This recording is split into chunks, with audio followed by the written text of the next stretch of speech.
a rush came to me. Like, I understood what was happening. I was getting conned by these women, and they're trying to get money out of me.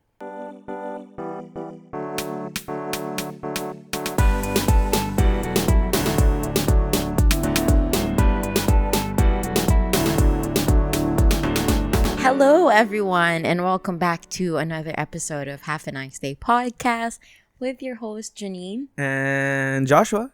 And today we switched. Yes, we are doing the old switcheroo, to spice things up a little bit in this relationship. We need to assume different positions.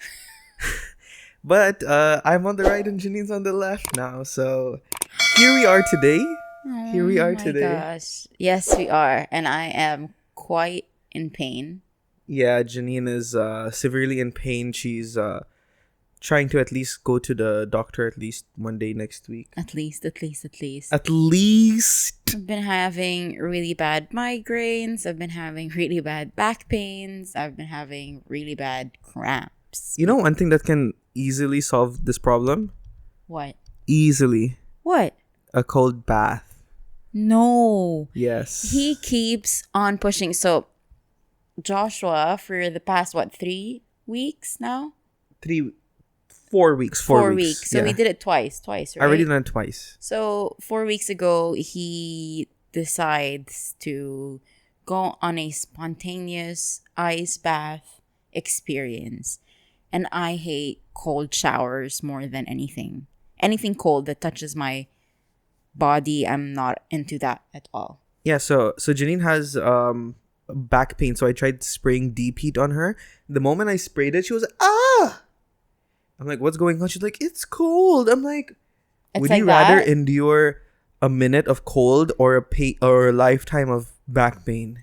It wasn't a lifetime fix, by the way, because it's hurting me again. Still hurts, I know, but what I've been doing actually, guys, is amazing. I've going to this place in Alcuz called Longevity Sports, and Alcuz? Yeah, Alcuz, and it's like a bathtub with like freezing water. So there's like 3 temperatures. There's 10, 8, and 5 degrees. I couldn't do the 5 like moment. Celsius, by the way, for those 5 degrees who are Celsius. listening from America. America is Fahrenheit, guys. Yeah. Okay, but. Where was I? But yeah, the moment I entered the 5 degree Celsius tub, I couldn't do it. I couldn't submerge myself. Did you enter, or you just put your hand? So I actually stood inside. It was like alongside my waist, the water level, and I couldn't dip. Like, I physically couldn't. Even if my mind was like, just do it. My body was like, no, I can't. Were you shaking? I was shaking. Oof. I was I wasn't there. I in didn't my even boots. accompany him because She didn't even want to see me do it.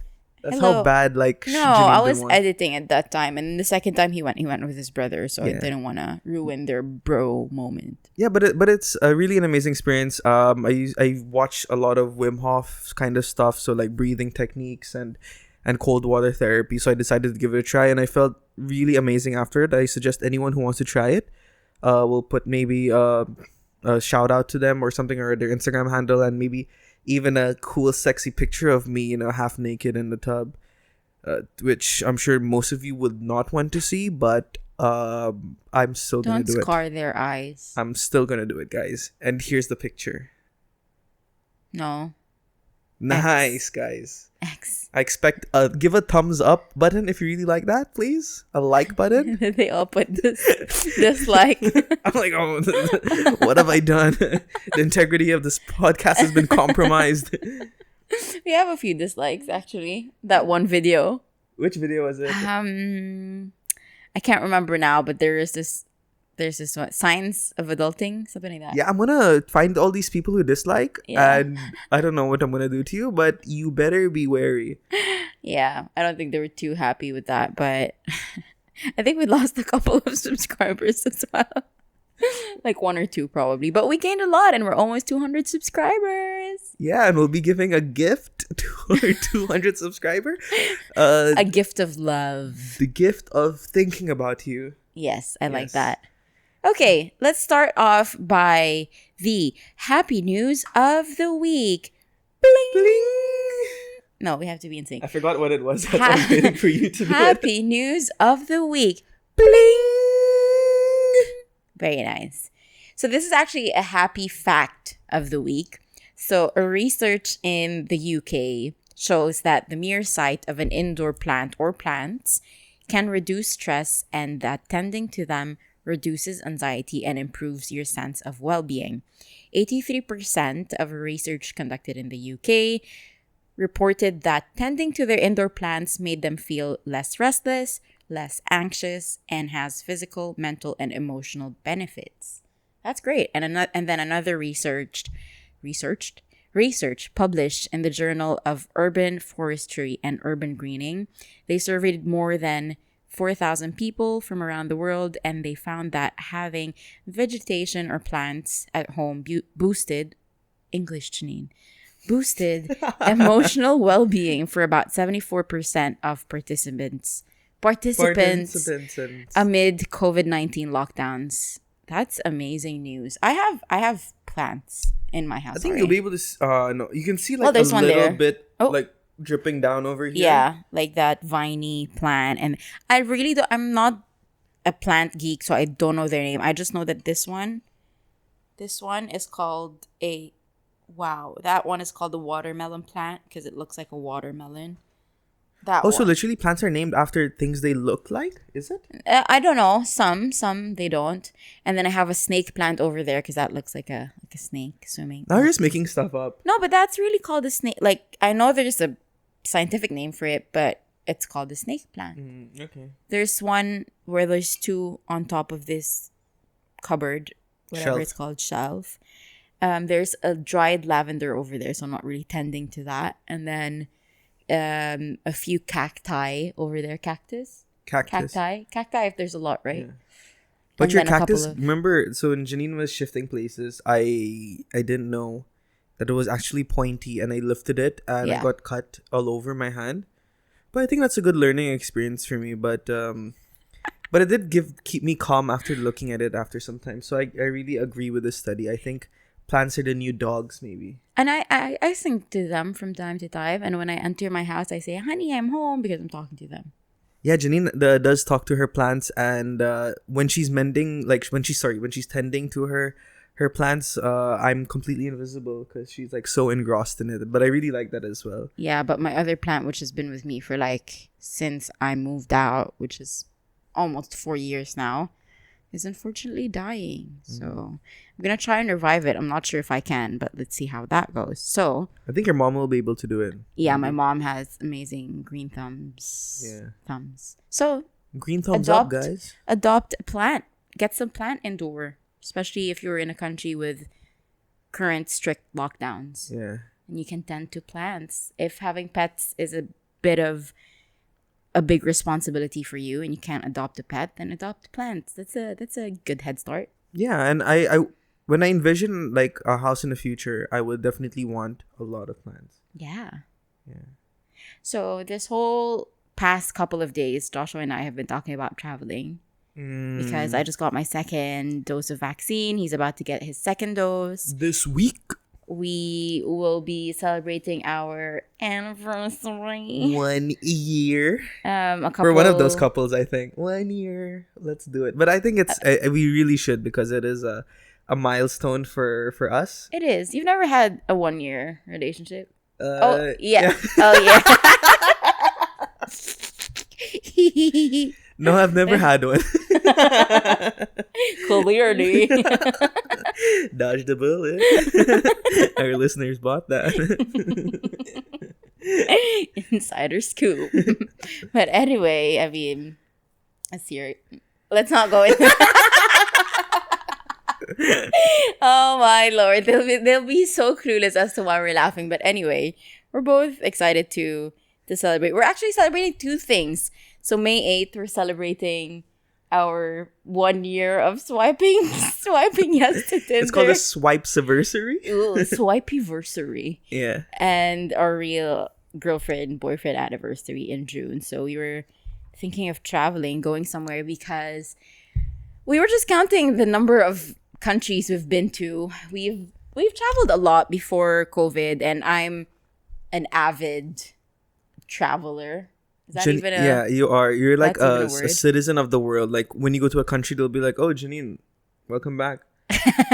I'm pretty sure that's how it happens. But we're close to each other. Like I'm like 1 point below Janine. Yeah, you said what, 19 countries? 18? 18 or 19 countries, and Janine Yeah. is 20. 20. But I mean, that's not a lot compared to other people, like people who've been to 30, 40, 50 countries. I think it's a lot for a person who has a Philippine passport, though. Well, that's true. No. And also, I know a lot of Filipinos who travel a lot as well. yeah, but also it's because I started traveling later in life, only when I moved out of my parents' house. Well, I've been to 2 countries when I used to live with them, but that's because my mom was with me, so she chaperoned me. Of course. To those places, and also because my mom loves traveling. I got it from her, actually.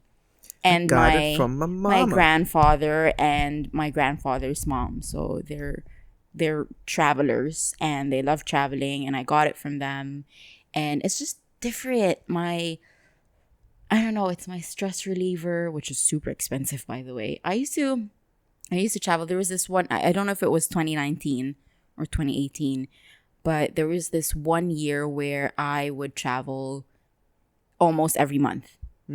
So what I would do is travel on a Thursday evening right after the last day of work week, and then come back either Sunday morning or Monday morning, and I would take just a day off of work and literally go back to work right after. Zombie mode. No, it was the exact same thing for me, because most of my leave days, I would spend in Pinas. I would literally like spend 2-3 weeks there, come back. And when there are times like when I started running out of leaves, I would do the exact same thing. Like I would fly on a Thursday night to a different country, come back on the Sunday morning, and maybe from the airport go straight to work. And it's oh my god, the hardest thing It is. I've ever have to do. But like there are times when I'm like at work like 2 hours early, and I'm like, okay, let me take a quick power nap on my desk or anything like that. But it was all in all worth it. Yeah. It would give me a different type of like rush, and like it was a different feeling. But also it would keep me very dead the whole week. Yeah. Because it will just affect you so much. It's the jet lag, especially if you're coming in from a farther. No, but I never used to travel like country. maybe a more than a 5-hour flight. If it's over the weekend, I wouldn't do it. Okay, yeah. But I think you might have done it. Yeah, just because when I was at my previous job, I would also travel to France either once a year or twice a year. Once, yeah. And there would be some times where I would have to travel going there and then get to work right away. Land around early in the morning, 5-6 a.m. And then get to the hotel and then go to work. And then the other way around, come back here, and it would be like early morning, and then I would have to report to work again. And the hardest part of that whole procedure that you just did is also that since we're in the country for like 48 hours, we make sure that our sleep is minimal and we do as much as we can. So that's why the time we come back, completely exhausted. You would just be super tired. Exhausted. You're out. Yeah, but what I would do is just wear a sleeping eye mask, have noise canceling headphones, and then just sleep in the plane. Okay. Pop some sleeping pills, and then knocked out, and then the next day back to work. Yeah. But for me, the sleep on the plane that I get is always like 10-minute intervals. Like yeah, I would it's not sleep, the best. wake up, sleep, wake up. It's not the best. And I never travel like business or first class, so I don't have that luxury of sleeping like horizontally. So I'm always like seated, and I always travel budget airlines, so you can't even recline those seats. You know, it's like if anything, you move forward when you press those seats. See, that's a good thing with Emirates. Even if you're in coach, or what is it called, economy, it's okay because it's not like budget airlines where you're literally cramped in one space. Yeah. Emirates is okay with decent leg room and everything. Yeah, with economy. Or you choose to seat in the emergency exit of the plane, that part where there's additional leg room. Yeah, like leg room. Yeah. But that depends if you're lucky to be in that position. Yeah, and then most of the times that year, I would remember, like, I would just keep my suitcase open. So I would come in, open up my suitcase. Scooter. Well, I can't really speak. Open up my suitcase and just leave it, because my essentials would be in there. My toiletries would be there, and for the next week or 2 weeks or 3 weeks, I Or would clothes travel like you again. haven't used or anything. Yeah, like or that, just keep it there, like clothes that I could bring to my next travel. Just keep them there because I know that in the next 2-3 weeks I would travel again. So no need to like unpack everything and then pack them back. That was my life. And my mom would be like, "San ka na naman pupunta? Where are you going?" And my dad would be like, not upset, but he would be like, where are you going? To me, it was just like freedom. No, and there's a lot of factors that come also into this because UAE is a hub, so like there's flights everywhere, especially Emirates. You can fly anywhere, basically from the Dubai airport. We're very lucky to be Very, very in the lucky. center because we're literally in the middle of the earth. Like our friends in Canada or US, they barely go back to Philippines because it'll be like almost a day long flight. Right. For us, it's just 8 hours. If you want to go to US, yeah, it's a little bit further, but we're in the hub of everything, so we connect like easily to Africa, Asia. If you want to go to Right. Like Europe as well. Within 7-8 hours, you're either in Asia or Europe. Yeah. Which is amazing for us. Yeah. The only problem, of course, for us Filipino passport holders, the visa. The visa. Like you always have to renew it. You always have to get a new visa issued. Have you ever been rejected for a visa? Yes, I have. Where? The UK. My first UK visa application. Why? I got Did they rejected. say any reason why? The reason is, so I was traveling with my mom, and I think the expenses that I declared seemed more than what was in my bank account. Oh, okay. But also I had other assets, and I had my credit card, and I have cash with me. Like not everything was in my bank account, and I didn't have my mom's statement in there, so it was just my. Oh, you applied for the joint, like a family. Yeah, for Okay. the both of us. Okay. Basically, we got rejected because they deemed that we wouldn't come back. Like, excuse you. Oh, you're one of those. A lot of your people are actually in the UAE trying to work here. Do the same thing, yeah. So I know. what makes you think that someone who's been in the UAE for almost her entire life would like to leave the country and stay in your country? And basically, I put in my dad's visa, his passport, his bank statement to be the sponsor of my mom, and then our house here, my car at that time, my job. So I was like super pissed, and I was going there for a photography seminar. Okay. With one of my favorite wedding photographers, and I put in his like the whole thing, the whole Itinerary, seminar, the passport copy of the guy who is hosting him. So basically everything, but they were just like, "Oh, we don't think that you're gonna come back." But I have a really good friend at the time who used to work with me. She put up like a petition. Like an online petition, like the title was that something against like the UK immigration, whatever. Get Janine to UK, something like that. What? And people have to sign it or something? Yeah, like an online petition. Okay. And then we got like almost 2,000 people to sign the petition. You never told me this. Yes, and then you learn new things about me all the time. That's so cool. No one ever signed anything for me. And then she was so sweet. That was so sweet of her to do. She's partly British and partly Australian. So she was really, really pissed.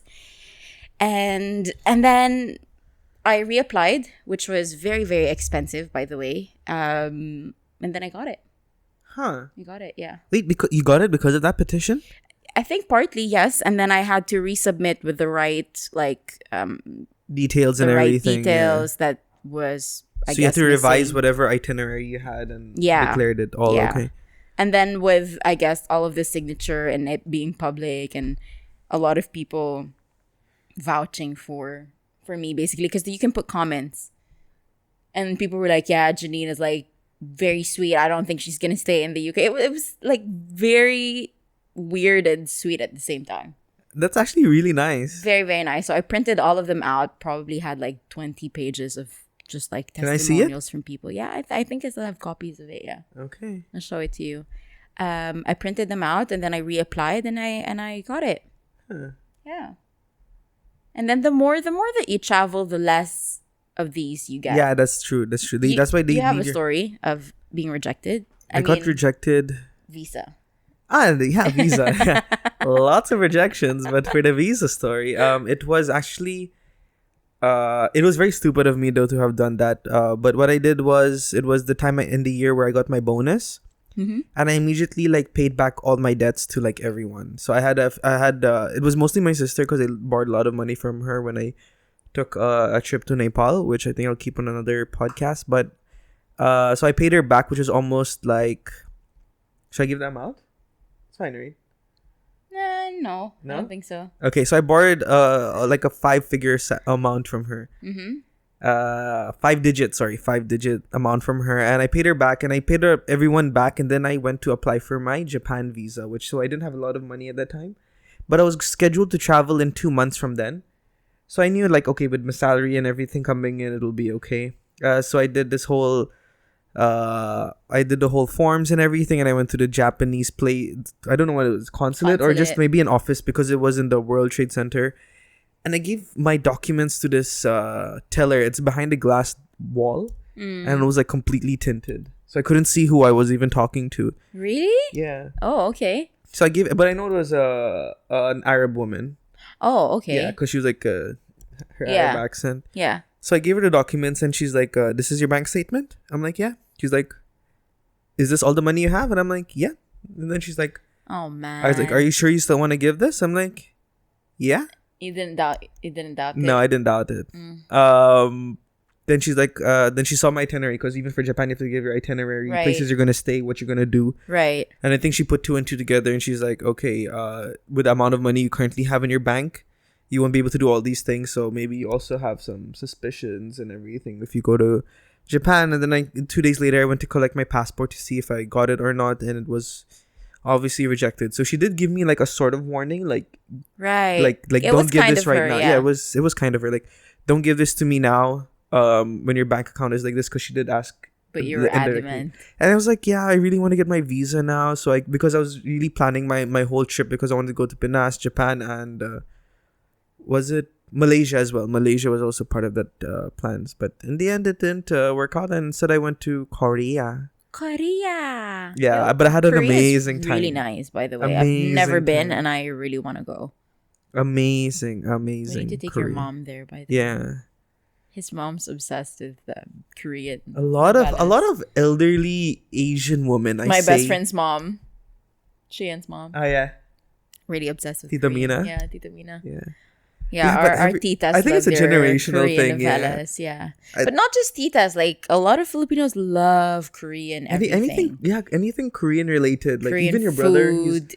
he loves Korean music and Yes, stuff. So K-pop. I think it's a very big thing which is blowing Also, up. when you're in the Philippines, like Korean food everywhere.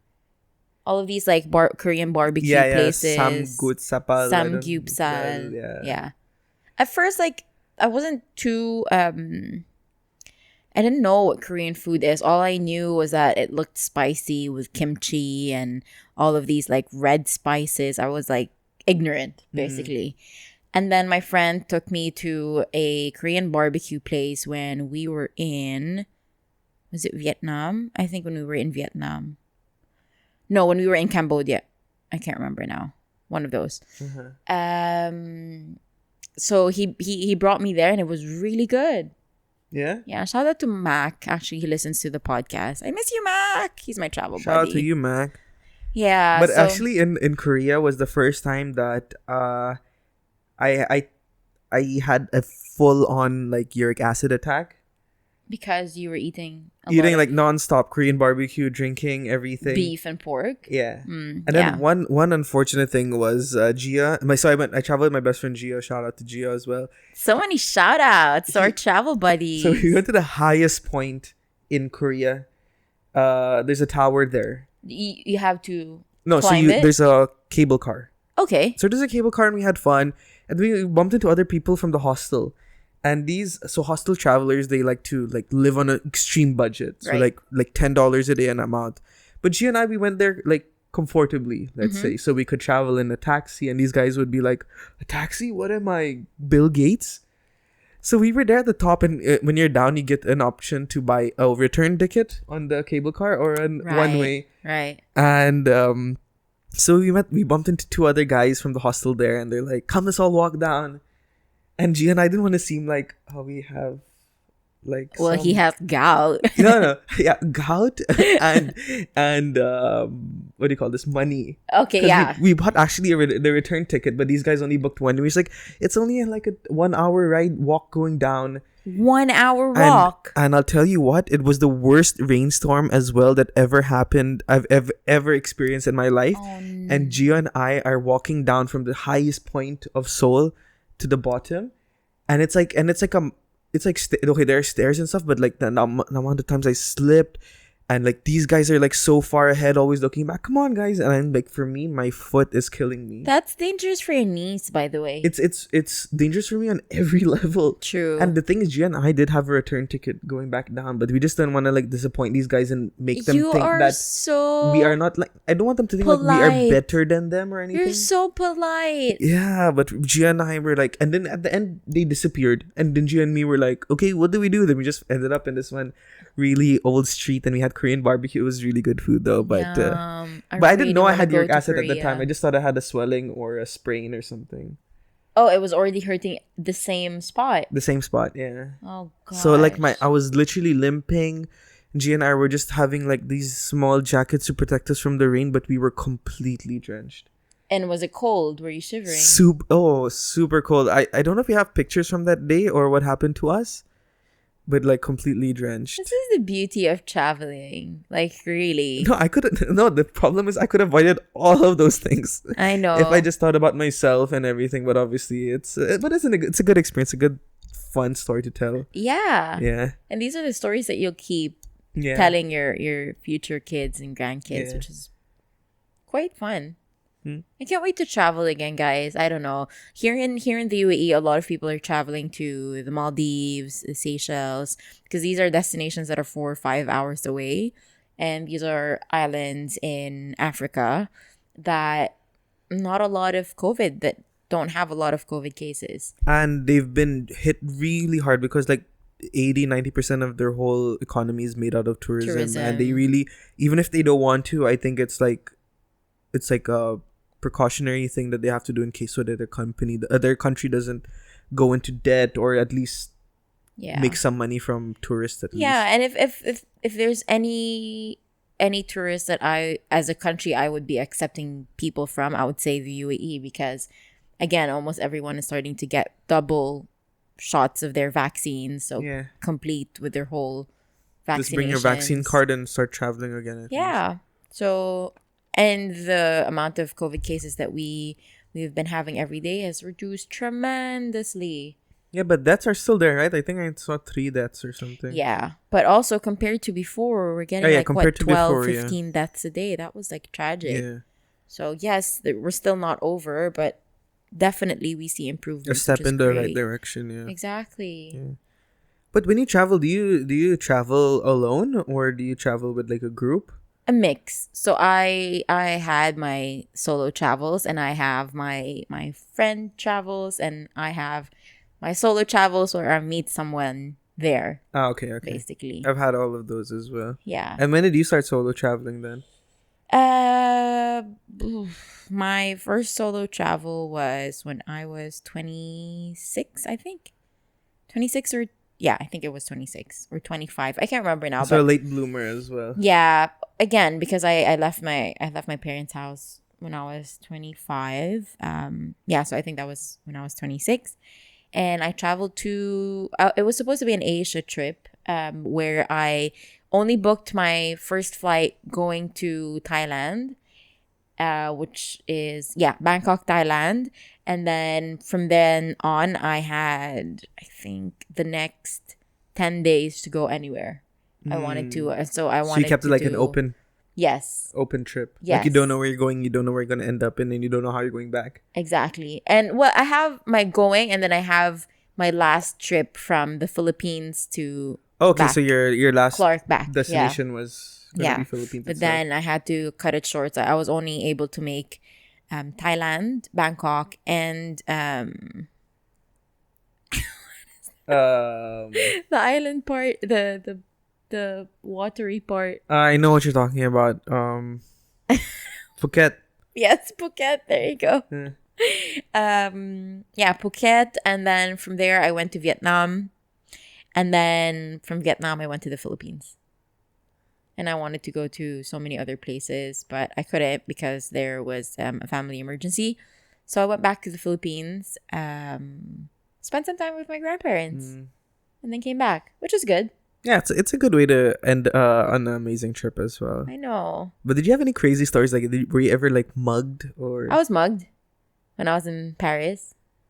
Oh, such a Oh yeah. I such remember a the Dubai story. kid story. So I was outside the Louvre, and of course The Louvre. the Louvre, the The Louvre, toilet. The Louvre. Okay. the Louvre. I was outside the Louvre. Sipping on my acai drink and my croissant. Of course, tourist trap. They saw me with my backpack. I had my camera in front of me, so it looked like, your basic tourist. Your easy target for anyone. Exactly. Easy target. And You so- stood out. There were these two, I don't know where they're from, but gypsies, basically. They came to me and they started saying, "Oh, you speak." At first, they were speaking in French, and Okay, I you have to said, do the accent. they don't have an accent. They're not from France.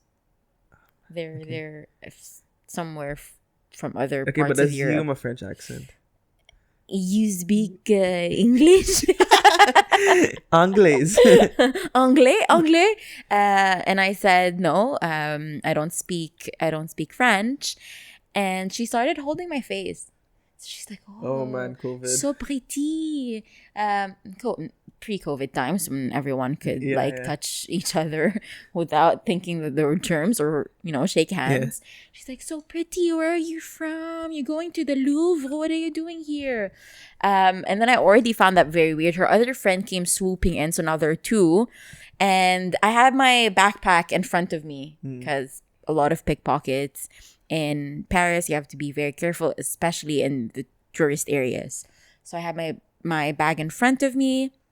And then she started saying, please help us. We have a charity for kids. Okay. All you have to do is sign this. So there's they have, those metal or those cardboard, hard cardboard that had a lot of paper, and then there's a clamp, like a clip. Just like medical documents so just like a bunch of papers with a hard back to it. And she flipped one page and she showed like a lot of entries from other people pledging, like either €5, whatever. You put your pledge, you sign your name, and then signature, whatever. So she gave me the pen. She put that thing on top of my bag in front of me. So basically it was here. And then she said, just write your name, put in whatever you want to pledge, and then you can give us money if you want to. So I was writing and I was like, okay, fine. I feel really bad for the children. I was about to give like, I think €5. Okay. So I was writing my name. Suddenly I felt something. So this other girl with her, so the other girl's distracting me to write, talking to me, where are you from? Dubai, blah, blah, blah. The other girl was reaching underneath the bunch of papers because I couldn't see it, and trying to unzip my bag and take something. And so in front of my bag was where a bunch of euros. I think I had, can't remember now, 50, probably 80, maybe 100 euros. Some like loose. Yeah, not loose. I mean, no, but like euros, like change in itself. Like, exactly. Like you just dump it there, like when you get a change back. Yeah, in front of the bag. So I saw her hands, and then I suddenly, like, a rush came to me. Like, I understood what was happening. I was getting conned by these women, and they're trying to get money out of me by getting me to sign something, distracting me, and then taking. So when I realized what was happening, I said, hey, wait. She started sprinting. She took the thing, and then the other girl had my money. I saw like my money on her hand. They started running, and then I realized what was happening. So I started saying, hey, started screaming at them. I ran, and then other people noticed what was happening. So there were a bunch of these standalone kiosk shops right next to the Like Louvre. stalls or something. Yes. And they were being manned by a couple of men, and one of them was an Indian man. And he started running after them as well, because he saw me running after them. He was so kind, bless him. So I ran as fast as I could, grabbed one of the girls from behind, and I was able to grab her shirt. And I was like, not today. I was starting to do jiu-jitsu back then, so I wasn't really scared. You did like a... I choked her.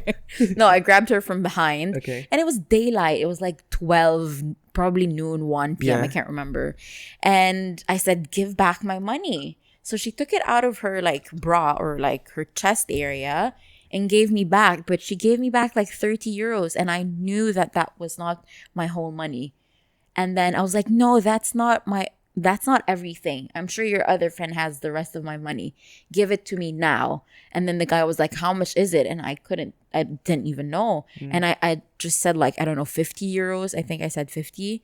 And then he started speaking to her, said, give it back or I'm going to call the police, blah, blah, blah. So she gave me back the rest of the money. But then counting afterwards at the end of the day, when I got back to my Airbnb, I realized they got more out of me. How much more though? Probably like 30 euros more. Yeah. Or 40 euros more. I can't remember.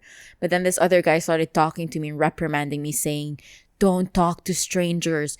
You're in Paris. And I'm like, I'm so sorry. I'm from Dubai.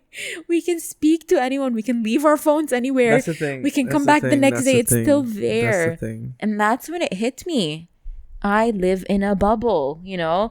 We're so protected. We're so well protected. We're very spoiled. It's such a safe country that because I grew up here, I never experienced anything like this outside of Dubai. Yeah. And I think I could just trust anyone, you know? Even if I came in from the Philippines, I don't know. It's just, I guess my brain is wired that way.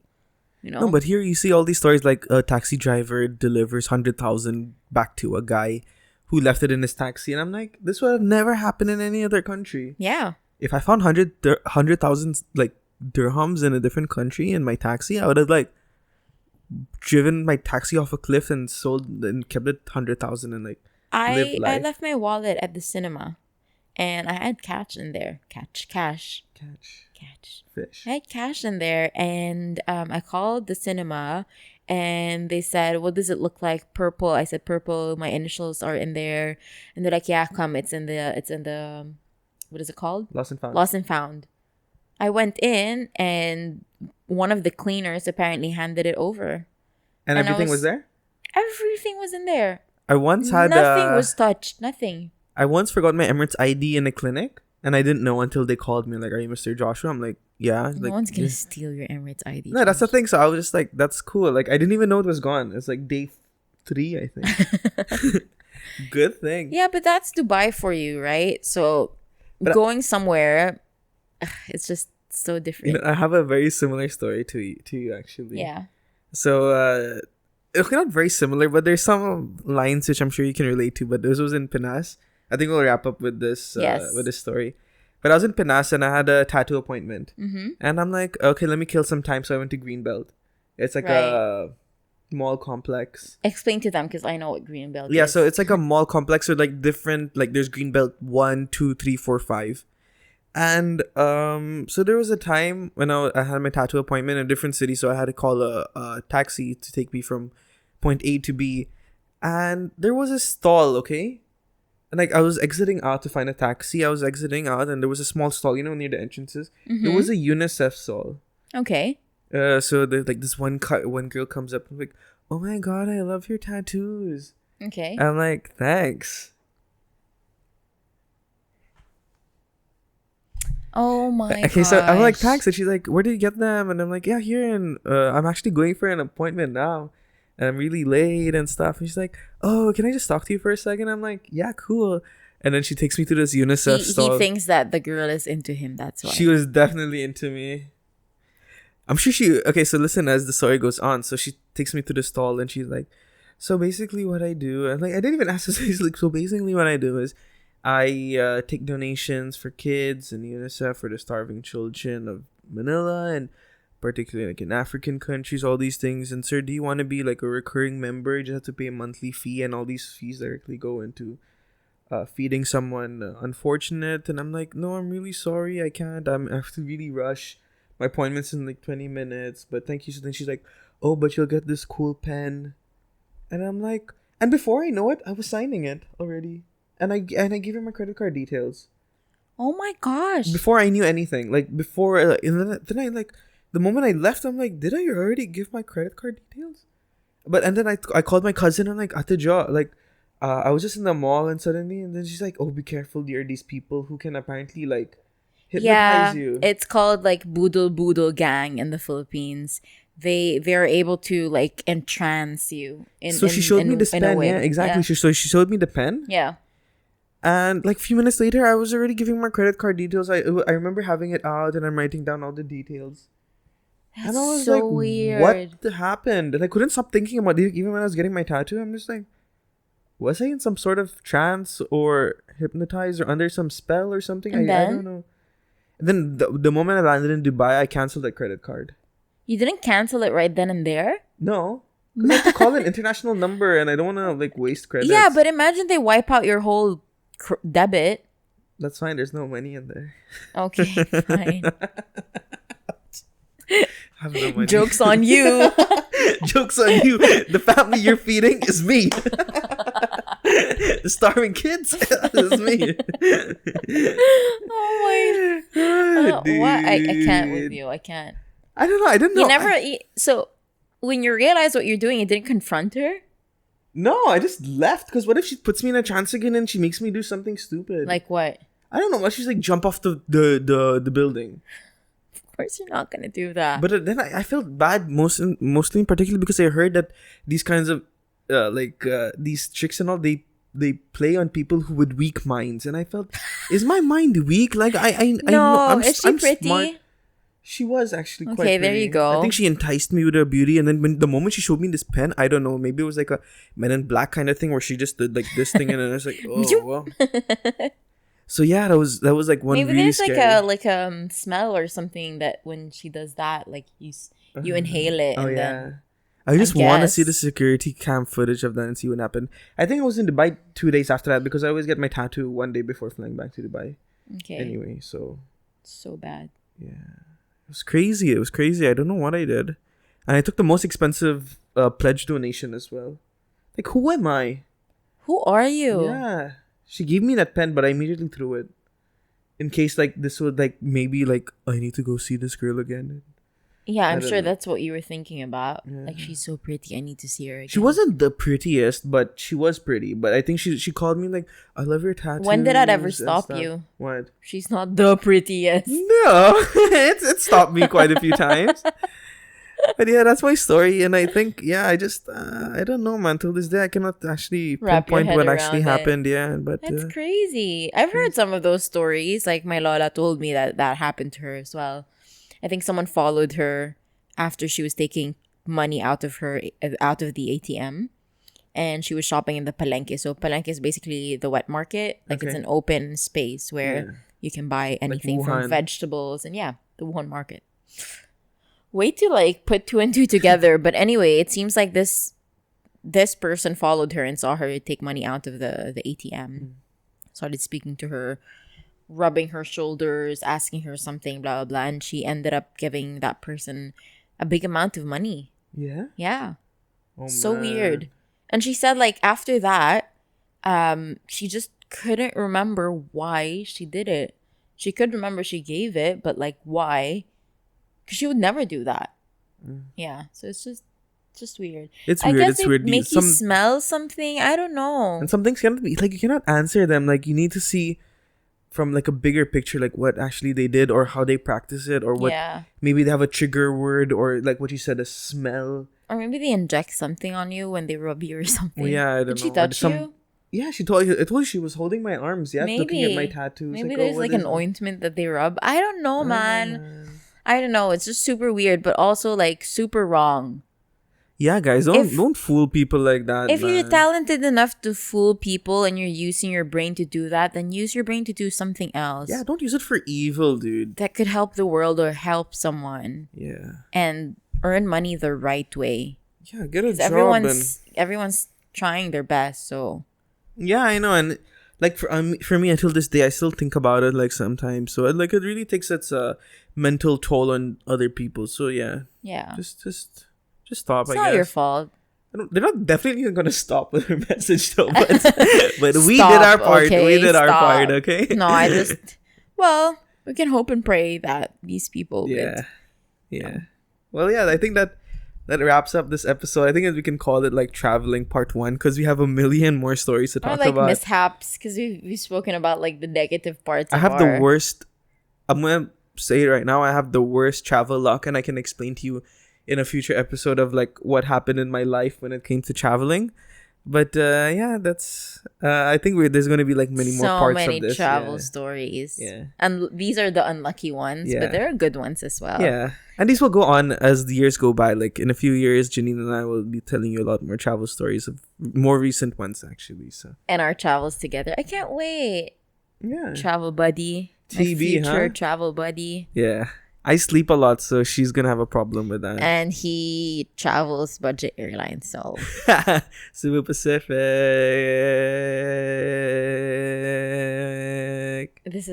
Is that one of their games? What you have to? Happy birthday, Joseph. The longest Cebu Pacific gets a blanket. Yes. If you don't know, go back to episode number 1 where we talk about his Cebu Pacific blanket stories. So. That was the best. If you come to my room, guys, now you'll see I have like 14 of was those. Was it 1 or 2? I can't remember anymore. No, yeah, it was. OG first listeners. one is parental guidance. So I think second. Yeah. OG listeners. Yeah, well, the Cebu Pacific story. Yeah, it's one for the books, dude. One for the books. Oh man. Yeah. Well, I think that's it. That's it, guys. Thank you for tuning in once again. If you were watching on YouTube, please do subscribe and hit the like button and turn the notification bell on so you know whenever we drop a new video. And for those of you listening to the podcast on any podcast platform of your choice, please do also subscribe and give us a good rating on Apple Podcast or whatever platforms allow you to give them a rating. And your energy went yeah, because I started losing. What else do I say? What else do I have? Is there a pen around? Here's the pen. No, what else? So if you want to send us some questions, any feedback or comments, you can always send us an email at halfanicedayshow@gmail.com, or you can visit our Instagram page at halfaniceDayPodcast, and in the link in bio you'll be able to see a link that redirects you to the Google Forms, and from there you can send us your messages, whatever you want. And please do follow us on Instagram, guys, and especially YouTube. Like what we said in the beginning, we're 196 subscribers. Yes. And we just have 4 more to go for the 200 episode. And a lot more to 1,000 for us to get monetized. So let's get going. Let's get going. We have a very great plan, actually, for the next coming episodes. We have our first guest. Should we say it? Yeah, first guest. We have a first guest that will be on the podcast for... Okay, in like 2 weeks. In 2 weeks' time. Yeah, in 2 weeks. Like, how do I put a calendar? How can I calculate? In 2 weeks' time. In 2 weeks' time, we'll have our first guest. Very exciting. Yeah, so that'll be really cool. Some of you may know her. Yeah, you might have seen her on the internet. Yeah. On TikTok, to be specific. Yeah, or whatever. Yeah. A few more, most on TikTok. Yeah. But yeah, that's cool. Ramadan Kareem again to all our Muslim brothers and sisters. And anything else you want to say? Nope. Yeah? Nope. Okay, guys. Travel safe if you do decide to travel. No, sorry. What? No. Yeah, stay safe, guys. If this podcast inspired you to travel, please do make sure that all precautionary measures are in place. I'm reminded now. What? My friend just got married. Plonky and Kid Jason. They got married a week back. Yeah, that's it. Plonky. And I just wanted to say like happy marriage. And she said shout out. Okay. She said please shout out naman on your Okay, Yeah. congratulations, Plonky and Okay, Jason. Kuya Jason. May you have a lifetime together of love, happiness, and joyfulness. That was such a downer. Like, we're getting a divorce right now because of Josh. Oh my goodness. It's Florence. So guys, Her real name is Florence. Like people just call her Plonks. I don't think I'll be able to do a good wedding speech, right? I think you will. Yeah, if I maybe practice. I cannot be put on the spot and give a greeting or anything. I don't Exhibit know. A. Yeah. Okay, guys. And on that note, Have a nice day. That was so off tune, bro. I know it's late. We love you guys. We like you as a friend. Bye. Bye.